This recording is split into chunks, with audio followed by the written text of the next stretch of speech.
Ya, selamat datang lagi Jurnal Kabar Baik. Nah, kali ini saya akan membahas tentang uang ya. Nah, salah satu masalah utama yang terjadi nanti di akhir zaman yaitu masalah ekonomi. Dan karena masalah ekonomi ini akhirnya banyak orang termasuk orang percaya, orang Kristen yang akhirnya akan mencintai uang. Nah, saya akan membahas beberapa ayat mengenai uang. Namun sebelum saya membahas beberapa ayat itu, saya akan menayangkan satu video, dan ini adalah salah satu fakta yang terjadi di akhir zaman ini, bagaimana manusia lebih memilih uang daripada memilih Yesus. Nah, mari kita lihat videonya. Hey, would you rather have a Bugatti or Jesus Christ? Obama. Would you rather have $1 billion or Jesus Christ? $1 billion. Dang, boy, better repent right now. Would you rather have $1 billion or eternal life? Eternal life. Eternal life. Yeah. You know how to receive eternal life? Give life. Jesus Christ. Would you rather have $1 million or Jesus Christ? $1 million. Hey, really, man? Are you sure? Jesus Christ might change your life, man. Would you rather have $1 billion or Jesus Christ? You can only pick one. Jesus Christ. Hey, man's just getting saved, bro. Would you guys rather have a Lamborghini or live forever? Live forever. Live forever. So you want eternal life? Yes. Yeah. Do you guys know how to get eternal life? Do you know? No, but I don't like Lamborghini. Well, the life, I can I can buy a Lamborghini. right. Well, hey, the way to eternal life is Jesus Christ. So when you guys put your faith and your trust in Jesus Christ, man, He's gonna fill you with His Holy Spirit, and that's what's gonna grant you heaven, eternal life. Does that make sense? Yes. Yeah. I mean it. Okay. God bless you both. Ya, jadi itu ya sedikit gambaran mengenai keadaan manusia di akhir zaman ya. Kalau kita lihat tadi di video itu, lebih banyak yang memilih uang daripada memilih Yesus ya, atau lebih mengutamakan materi daripada memilih Yesus. Nah, ini sudah dicatat dalam firman Tuhan bagaimana keadaan manusia itu di akhir zaman ya.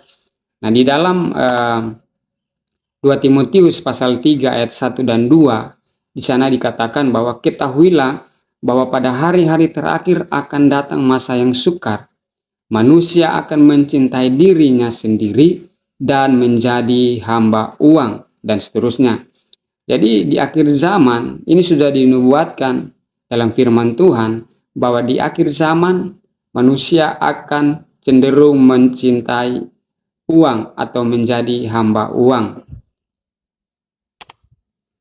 Nah, kata cinta uang atau hamba uang dalam teks aslinya adalah pilar guria ya. Kata ini gabungan dari dua kata, yaitu pilar dan guria ya. Pilar berasal dari kata pileo yang artinya bersahabat, bukan sekedar berteman. Adapun guria berarti uang. Nah, kata teman dalam bahasa Yunani adalah hetairos. Jadi pilar guria berarti bersahabat dengan uang. Hal ini menunjuk kedekatan dan keterikatan seseorang dengan uang ya. Kata lain juga dari hamba uang ini yaitu bisa juga kita katakan serakah atau tamak ya. Sehingga manusia kecenderungannya itu terikat dengan yang namanya uang itu sendiri. Nah, perilaku ini akan menjadi umum pada akhir zaman yang bisa menghalangi seseorang untuk melayani Tuhan. Nah, banyak orang berpikir jika memiliki uang banyak, hidup mereka akan baik-baik saja. Akan tetapi pada kenyataannya tidak seperti itu. Ada beberapa orang yang hidup berlimpah, uangnya banyak, tetapi khawatir, ketakutan, dan gelisah. Bahkan ada beberapa di antara kita mati dengan cara menggenaskan, seperti overdosis, obat terlarang, dan bunuh diri, karena mereka sudah kelebihan uang dan bingung mau dibelikan apa. Nah, ini ada satu artikel berjudul seperti ini ya. Kisah 6 miliarder dunia mati bunuh diri. Bukti uang bukan sumber kebahagiaan. Jadi pemahaman bahwa uang adalah sumber kebahagiaan itu tidak selamanya benar. Karena banyak orang yang juga punya banyak uang, mereka akhirnya mati, bahkan mati dengan cara bunuh diri. Nah, pandangan Kristen tentang uang tentunya berlainan sekali dengan pandangan dunia. Kalau pandangan dunia itu, uang gunanya bukan hanya dipakai untuk atau demi kepuasan saja atau menjadi tujuan akhir, sehingga banyak orang yang menikmati tantangan dalam mencari uang dengan penuh kerakusan, gairah, dan hawa nafsu. Jadi dalam pandangan dunia itu, uang itu untuk memenuhi kepuasan diri ya, atau menjadi tujuan utama hidup. Nah, itu pandangan dunia. Tetapi dalam pandangan Kristen, uang yang kita miliki itu kita gunakan untuk mempermuliakan nama Tuhan. Jadi ketika Tuhan memberkati kita, kita punya banyak uang dan lain sebagainya, dalam konsep kekristenan itu, uang yang kita miliki harusnya kita pakai untuk hormat dan kemuliaan nama Tuhan. Dengan cara apa? Kita pakai untuk membantu pelayanan, dan kita pakai untuk membantu sesama kita manusia yang masih berkekurangan. Nah, ini dalam pandangan Kristen ya. Nah, mengapa kita tidak boleh mengikuti spirit manusia di akhir zaman, yaitu cinta uang? Nah, di dalam 1 Timotius pasal 6 ayat 10 dikatakan, karena akar segala kejahatan ialah cinta uang, sebab oleh memburu uanglah beberapa orang telah menyimpang dari iman dan menyiksa dirinya dengan berbagai-bagai duka. Jadi orang percaya, kita orang Kristen, tidak boleh kita mengikuti spirit manusia di akhir zaman, salah satunya yaitu cinta uang. Mengapa? Karena firman Tuhan katakan yang pertama, cinta uang dapat menimbulkan kejahatan. Kebanyakan masalah utama kejahatan terjadi itu karena masalah ekonomi, atau dengan kata lain karena masalah uang. Kalau kita lihat kejahatan-kejahatan yang terjadi hari-hari ini, itu masalah utamanya kebanyakan karena masalah ekonomi. Jadi cinta uang ini bisa menimbulkan kejahatan. Nah, yang kedua, uang dapat membuat seseorang itu menyimpang dari imannya, atau dengan kata lain tidak menuruti ajaran Kristen atau berpaling dari Allah.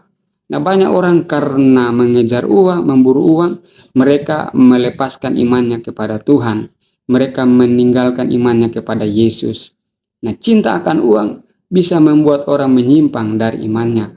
Yang ketiga, cinta akan uang atau menjadi hamba uang dapat membuat orang menyiksa dirinya sendiri, atau dengan kata lain mencelakakan hidupnya.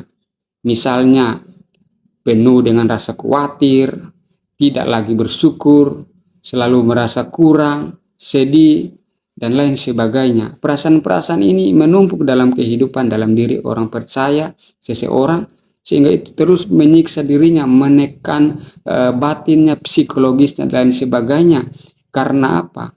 Karena memburu uang, karena mencintai uang, menjadi hamba uang, atau bahkan kita menyiksa diri kita dengan bekerja terlalu keras, sehingga kita jatuh sakit, kesehatan kita terganggu, bahkan juga parahnya mungkin kita sudah mengabaikan keluarga kita karena kita memburu uang, mengutamakan uang, menjadi hamba uang dalam kehidupan ini.